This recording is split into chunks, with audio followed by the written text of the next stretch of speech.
Wayanad Mananthavady Dwarka AUP സ്കൂളിലെ വിദ്യാർത്ഥികൾക്ക് ഭക്ഷ്യവിഷബാധയെന്ന സംശയം. ഉച്ചഭക്ഷണം കഴിച്ച കുട്ടികൾക്ക് ഛർദിയും വയറിളക്കവും ഉണ്ടായി.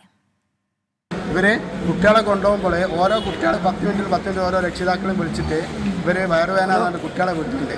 ഇവരെന്താക്കില്ല, കാര്യമായിട്ട് അന്വേഷിക്കില്ല. 2 കുട്ടികളെ വിടുമ്പോൾ തന്നെ ഇവരെ നോക്കണമായിരുന്നു എന്താ പ്രശ്നം എന്നുള്ളത്. വൈകുന്നേരം കൊണ്ട് ഉച്ചക്ക് വന്നിവിടെ കാണിച്ചതന്നെ മക്കൾ 2 കൊഞ്ഞ് തളർന്നിട്ടുണ്ട്. സുർജിത് അയ്യപ്പത്ത് ചേരുന്നുണ്ട് വയനാട്ടിൽ നിന്ന്. സുർജിത്, വിവിധ ക്ലാസ്സുകളിലെ കുട്ടികൾക്കാണ് ഈ ഭക്ഷ്യവിഷബാധ ഏറ്റിരിക്കുന്നത്. എത്ര കുട്ടികൾ നിലവിൽ ആശുപത്രിയിൽ ചികിത്സ തേടിയിട്ടുണ്ട്? ഇവരുടെ ആരോഗ്യനില എങ്ങനെ? പ്രവിധ, മാനന്തവാടി ദ്വാരക AUP സ്കൂളിലാണ് ഇത്തരത്തിലൊരു സംഭവം ഉണ്ടായിരിക്കുന്നത്. ശാരീരിക അസ്വസ്ഥതയെ തുടർന്ന് 30ഓളം കുട്ടികളെയാണ് ആദ്യം പീച്ചങ്കോട് പൊരുന്നന്നൂർ പ്രാഥമികാരോഗ്യ കേന്ദ്രത്തിൽ പ്രവേശിപ്പിച്ചു.